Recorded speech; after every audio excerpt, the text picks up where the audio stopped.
दौसा से बड़ी खबर सामने आ रही है, जहां दौसा नगर परिषद की सभापति ममता चौधरी को निलंबित कर दिया गया है। भ्रष्टाचार के संबंध में प्राप्त शिकायत के आधार पर निलंबित किया गया है। राजस्थान नगर पालिका अधिनियम 2019 की धारा 39 के तहत ये कार्रवाई हुई है। स्वायत्त शासन विभाग के निदेशक एवं विशिष्ट सचिव कुमार पाल गौतम ने आदेश जारी किए। महुआ नगर पालिका के बाद अब दौसा नगर परिषद के सभापति को निलंबित कर दिया गया है।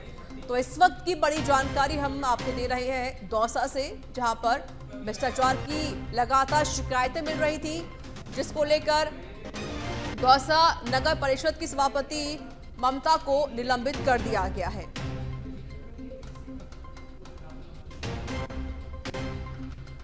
और राजस्थान के मुख्यमंत्री भजनलाल शर्मा ने पूर्व मुख्यमंत्री अशोक गहलोत के सर्कस वाले बयान पर पलटवार करते हुए कहा कि गहलोत ने पूरे 5 साल ही सर्कस किया है। सीएम शर्मा ने जयपुर के नाहरगढ़ बायोलॉजिकल पार्क में सोमवार को टाइगर सफारी का लोकार्पण करने के बाद पूर्व सीएम अशोक गहलोत पर निशाना साधते हुए कहा कि अशोक गहलोत ने कभी होटल में तो कभी कहीं तो पूरे 5 साल सर्कस को ही दिया है। अब उनको सर्कस ही दिखता है। बता दें कि पूर्व सीएम अशोक गहलोत ने एक दिन पहले जोधपुर में कहा था कि प्रदेश में सरकार नहीं बल्कि सर्कस चल रहा है। अशोक गहलोत ने मुख्यमंत्री भजनलाल शर्मा पर हमला बोलते हुए कहा कि अब उन्हें दिल्ली आना जाना बंद कर देना चाहिए, प्रदेश की जनता का ध्यान रखना चाहिए। सरकार नहीं, सर्कस है। कोई मंत्री इस्तीफा दे रहा है, कोई एमएलए इस्तीफा देने की धमकी दे रहा है, और मुख्यमंत्री जी को चाहिए दौरे कुछ कम करे। वो भी अपकम कर रहे हैं दिल्ली जयपुर के बीच में। तो मैं समझता हूँ गवर्नेंस करने का 8-9 महीना हो गया उनको भी।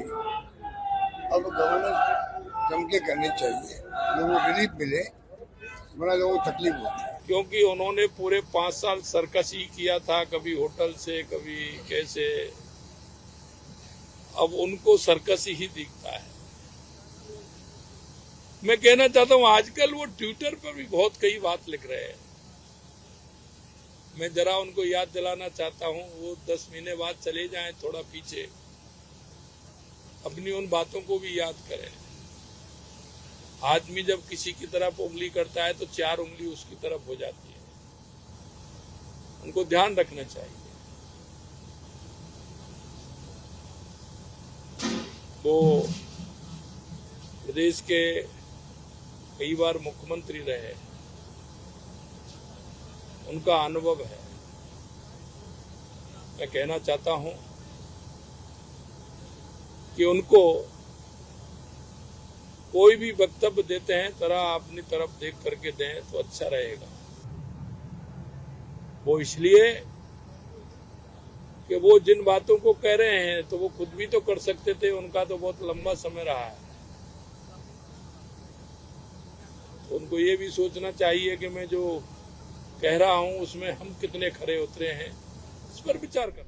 और दौसा के लालसोट में सड़क हादसे की जांच अब कमेटी करेगी। प्रदेश में सड़क हादसों को रोकने के लिए गंभीर है deputy CM doctor Premchand Bairwa. Deputy CM के निर्देश के बाद सड़क हादसे की जांच के लिए कमेटी बना दी गई है।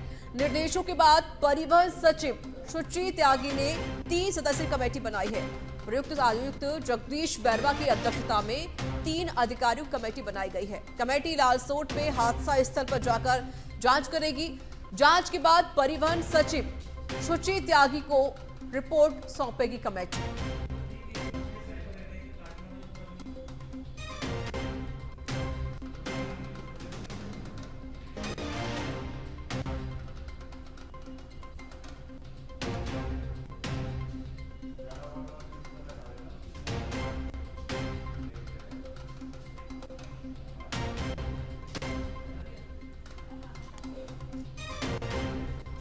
और विधानसभा अध्यक्ष वासुदेव देवनानी उदयपुर दौरे पर रहे, जहां उन्होंने 9 शक्ति स्थलों पर दर्शन और पूजा अर्चना की और राष्ट्रवादी ताकतों के मजबूत होने की कामना की है। तो वहीं सर्किट हाउस में पत्रकारों के साथ विभिन्न मुद्दों को लेकर चर्चा की गई। साथ ही कहा कि वैश्विक समस्याओं के हल में भारत की भूमिका महत्वपूर्ण है और अगले सत्र से विधानसभा सत्र पेपरलेस व 40 दिन का होगा।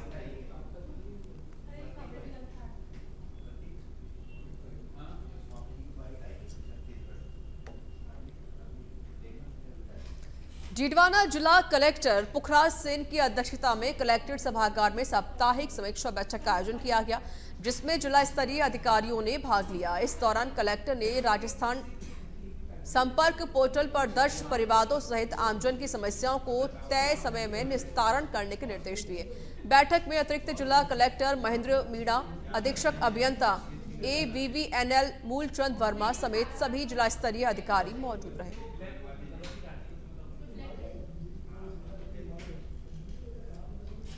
सिरोही में व्यापार महासंघ ने कलेक्टर को ज्ञापन सौंपा है, जिसमें स्कूल के खेल मैदान का व्यवसायीकरण रोकने और खेल मैदान में ट्रेड फेयर लगाने की स्वीकृति निरस्त करने की मांग रखी गई है।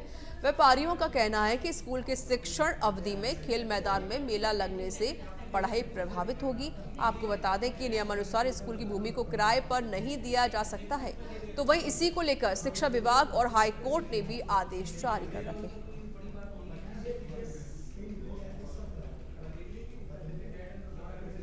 हर बार सिरोही शहर के खेल ग्राउंड को अपन व्यवसाय उपयोग के लिए प्रशासन द्वारा दिया जाता है। हर बार प्रोसेसन के हिसाब से हम आपत्ति पहले लगा देते हैं। आपत्ति लगाने के बाद भी बात वही आती है और वापस मेले को अनुमति मिल जाती है। ये हमको करते करते करीबन 3 बार हमने विरोध भी किया इसका, लेकिन प्रशासन, हालांकि स्थिति यही है कि हर बार मेले को परमिशन देकर उनको यथा स्थिति में काम करते हैं। हर बार मेले के विरोध में व्यापार बंद रहता है, मेडिकल व्यवस्था है, दूध की व्यवस्था है, आपातकालीन सेवा सारी बाधित रहती है। फिर भी प्रशासन उस चीज को नकार कर हर बार मेले को परमिशन देकर व्यापारियों के साथ आहत। अलवर की रामगढ़ नगरपालिका के ठेकेदारों ने अधिशासी अधिकारी को ज्ञापन सौंपा। साथ ही नगरपालिका द्वारा जारी निविदाओं को निरस्त करने की भी मांग रखी गई। इसके साथ ही उन्होंने भ्रष्टाचार किए जाने की आशंका जताई है, जिसके बाद अधिशासी अधिकारी सुनीता यादव ने ज्ञापन के माध्यम से शिकायत पर जांच करने के आदेश जारी कर दिए हैं। नगर पालिका के अंदर टेंडर लगाए गए हैं, जिसमें एक 500 रुपये की डीडी बनती है। उसकी सूचना किसी भी ठेकेदार को नहीं है। जो ठेकेदार काम ले रहे हैं उनको ही कुछ बताया गया उसके बारे में। बाकी हमको कुछ मालूम नहीं टेंडर किस बेस पे लगे, किस बेस पे नहीं लगे। और हम मांग करते हैं नगर पालिका अधिकारी से कि नियमित टेंडर डलवाए जाए, खुले में डलवाए जाए। किसी अखबार में नहीं आई, भास्कर में नहीं आई, पत्रिका में नहीं आई, टेंडर के बारे में खुल। हनुमानगढ़ में MSP पर फसल खरीद की मांग को लेकर करीब 20 दिनों से जिला कलेक्ट्रेट पर धरने पर बैठे किसानों ने आज धान से भरी ट्रैक्टर ट्रॉली जिला कलेक्ट्रेट में घुसा दी और कलेक्ट्रेट गेट पर धान की फसल पलटने की चेतावनी दे दी। इस दौरान जंक्शन पुलिस ने किसानों से समझाइश की, लेकिन जो किसान है उनका ये कहना है कि MSP पर फसल की खरीद नहीं हो रही है, जिस कारण किसानों को कम दामों पर अपनी फसल बेचनी पड़ रही है और आज धान मंडी में धान रखने की भी जगह नहीं मिल रही है। ऐसे में मजबूरन किसान को ट्रैक्टर ट्रॉली लेकर जिला कलेक्ट्रेट आना पड़ा। इस दौरान किसानों ने कहा कि वे कल हनुमानगढ़ टाउन के भारत माता चौक पर चक्का जाम करेंगे और उनका आंदोलन लगातार जारी रहेगा। एक तरफ जहां सरकार MSP पे खरीद की बात कर रही है, वहीं आज 20 दिन हो गए ये जो हमारा धान है वो मंडियों में आए हुए, सरकार कोई खरीद नहीं कर रही है। 1700 1750 ले रही है, उसमें 2 किलो काट की बात सरकार नहीं खरीद रही है, बाहर के व्यापारी खरीद रहे हैं। और आज हालात ये है कि जमींदार, हम जब यहाँ धान की ट्राली लेके पहुंचे तो वहाँ धान मंडी में डालने के लिए जगह नहीं है। वहाँ व्यापारियों ने अपना सामान रख रखा है और वहां से ट्रालियों को वापस भेज दिया। धक्केशाही कर रहे हैं वहाँ पे और प्रशासन आज तक आंख नहीं खुली प्रशासन की। हमें जयपुर बुलाया, जयपुर बुला के हमें गोली देके भेज दिया। उसके बाद 19 तारीख से हम लगातार धरने पे बैठे हैं, फिर भी कोई सुनवाई नहीं कर रहे हैं। और ये आज मजबूरन हमें धान की ट्रालियां जो लेके हैं वो आज अभी 2-3 ट्रालियां आई है और कल जितनी भी ट्राली धान मंडी में आएगी वो सारी की सारी कलेक्ट्रेट में लेके पहुंचे। भरतपुर के बयाना में नवनिर्मित 33 kV GSS को सुचारू करने की मांग को लेकर ग्रामीणों ने SDM कार्यालय में प्रदर्शन किया। प्रदर्शन के बाद ग्रामीणों ने SDM दीपक मित्तल को ज्ञापन सौंपा। ग्रामीणों ने पड़ोस के गांव थादरेन में के कुछ दबंगों पर बिजली के पोल नहीं लगाने देने का आरोप भी लगाया। बता दें कि बिजली पोल नहीं लगने से 15 से 20 गांव ढाड़ियों में अंधेरा छाया हुआ है।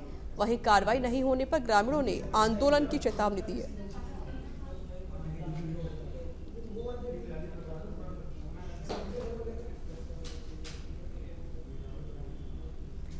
राष्ट्रीय पोषण माह 2024 के लिए जन आंदोलन डैशबोर्ड का अंतिम परिणाम प्राप्त हो गया है। महिला एवं बाल विकास शासन सचिव महेंद्र सोनी ने बताया कि इसमें राजस्थान के महिला बाल विकास विभाग के अंतर्गत समेकित बाल विकास सेवाएं निदेशालय को राष्ट्रीय स्तर पर शानदार प्रदर्शन के लिए चौथी रैंक प्राप्त हुई है। वहीं पर ICDS निदेशक OP बुनकर ने बताया कि राष्ट्रीय पोषण माह 2024 के लिए जन आंदोलन डैशबोर्ड पर राजस्थान की ओर से बेहतरीन काम किया गया। इसकी रिपोर्टिंग की प्रविष्टियां करने में चूरू, टोंक और हनुमानगढ़ आगे रहे। इस आधार पर राजस्थान में चूरू को प्रथम रैंक, टोंक को द्वितीय रैंक और हनुमानगढ़ को तृतीय रैंक प्राप्त हुई है।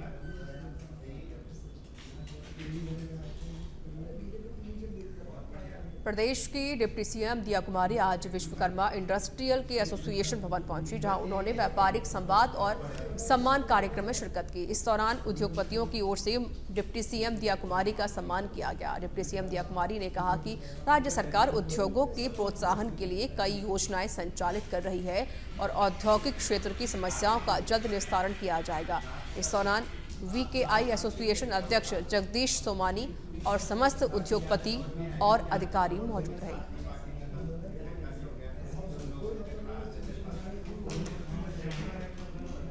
और मौसमी बीमारियों के लेकर हनुमानगढ़ का चिकित्सा विभाग अलर्ट पर है। मुख्य चिकित्सा और स्वास्थ्य अधिकारी डॉक्टर नवनीत शर्मा ने कहा कि जिले में अब तक डेंगू के 40 रोगी मिल चुके हैं, वहीं बुखार के 3001 रोगी मिल चुके हैं। इसको लेकर चिकित्सा विभाग सर्वे करवा रहा है। वहीं जिले में नगर परिषद और नगर पालिकाओं द्वारा फॉगिंग भी करवाई जा रही है।